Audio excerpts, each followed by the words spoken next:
Assalamu alaikum, amis Nandité. Bonjour et bienvenue dans votre chronique Nandité Sonul. Savoir, c'est s'élever. Mais faudrait-il encore savoir s'élever? C'est ce que nous allons essayer de comprendre dans cette première chronique de Nandité Sonul. Je vais partir d'un texte religieux, un passage qui parle d'Adam, en parfait accord avec le thème de cette chronique, savoir s'élever. Il s'agit d'un passage coranique, sourate 2, versets 30 à 34, qui parle du début de l'humanité, de l'importance du savoir et de l'attitude à avoir face à la science, selon ma compréhension. Nous allons tirer 5 leçons à ce passage, puis conclure sur la moralité de l'histoire, selon mon interprétation. J'ignore si cette histoire est racontée de la même façon dans les autres livres religieux. Faites-le moi savoir en commentaire. Je vous invite à rester jusqu'au bout. On va bien se comprendre.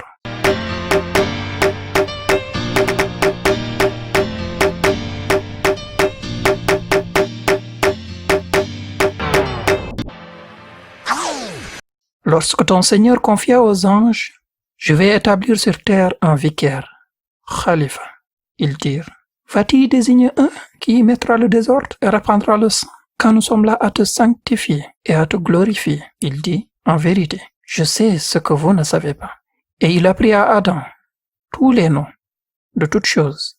Puis il les présenta aux anges et dit, « Informez-moi des noms de ceux-là, si vous êtes véridiques. » Ils dirent, « Gloire à toi, nous n'avons de savoir que ce que tu nous as appris. Certes, c'est toi l'omniscient, le sage. » Il dit, « Ô Adam, informe-les de ces noms. » Puis quand celui-ci les eut informés de ces noms, Dieu dit, « Ne vous ai-je pas dit que je connais le mystère des cieux et de la terre, et que je sais ce que vous divulguez et ce que vous cachez. » Et lorsque nous demandâmes aux anges de se prosterner devant Adam, ils se prosternèrent, à l'exception d'Iblis, qui refusa, s'enfla d'orgueil et fit parmi les infidèles. Dieu est le sage, l'omniscient, le puissant, le maître, et pourtant, il décide de confier aux anges ce qu'il va faire, tout en sachant ce qu'ils allaient répondre. La question des anges, vas-tu désigner un qui y mettra le désordre et répandra le sang quand nous sommes là à te sanctifier et à te glorifier, n'est pas sans fondement. Ce sont des êtres de raison.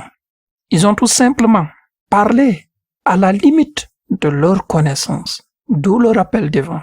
Je sais ce que vous ne savez pas. Dieu pouvait insuffler directement aux anges le savoir dont ils avaient besoin pour mieux comprendre son choix. Mais il a fait autrement. Il a appris à Adam à nommer les choses, à les définir. Il lui donna donc le vocabulaire, l'expression, la science par excellence. Toujours dans sa grande pédagogie, il les présenta aux anges en interrogation, comme pour leur dire « Montrez-moi donc votre connaissance si vous êtes véridique. » Les anges sont des êtres de raison. Ils reconnaissent de suite leurs limites en ces termes. « Gloire à toi, nous n'avons de savoir que ce que tu nous as appris. Certes, c'est toi l'omniscient, le sage. » De l'humilité donc, dans la parole, face à l'ignorance. Première leçon. L'ignorance abaisse. Faudrait-il avoir l'humilité de l'accepter? Maintenant que c'est fait, l'apprentissage ou le processus de transmission de savoir d'Adam aux anges peut commencer. Qui est plus apte à enseigner que celui qui a reçu l'enseignement du divin? Qui est plus prompt à partager que celui dont le cœur est saint? Deuxième leçon. La science se transmet par la raison. Le savoir se partage avec le cœur. Chacun n'en a reçu qu'une portion. La connaissance totale est du domaine de Dieu, qui a accès à toute la science, compris ce que nous cachons et ce que nous divulguons. Après cette transmission, Dieu demanda aux anges de se prosterner, comme pour dire « élevez cet être de science » ou « élevez le savoir reçu ».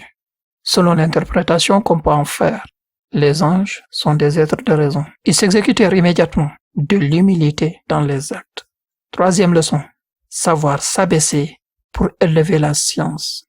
Mais non, tout le monde ne s'est pas prosterné parce qu'il y avait Iblis qui faisait partie du nombre des djinns selon un autre passage et qui, nous dit-on, avait été élevé au rang de commandeur des anges sur une base bien méritée. C'est un être de raison, mais aussi c'est un être d'émotion. Et voilà tout son problème.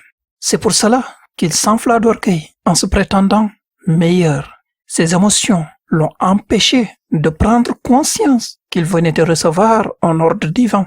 Pire, il va le contester. Il fit donc du nombre des bannis. 4e leçon. L'émotion peut couvrir la raison et l'orgueil mène à l'inaction et à la perdition. Pourtant, Dieu savait exactement comment les choses allaient se passer, qu'un grand serviteur allait le désobéir et contester son ordre, mais il a laissé faire. Que dire de la patience divine? 5e leçon. La patience est une vertu divine par excellence. Il faut apprendre à s'en armer. Moralité de l'histoire. La moralité de ce récit divin est d'abord dans sa façon de nous enseigner les choses, le culte de la science, de l'humilité, de la patience, la bataille entre la raison et l'émotion. Nous, humains, sommes des êtres de raison et d'émotion. La raison suit une logique, l'émotion apporte de la nuance. L'homme a besoin des deux. Si on lui enlève une, il perd toute son humanité.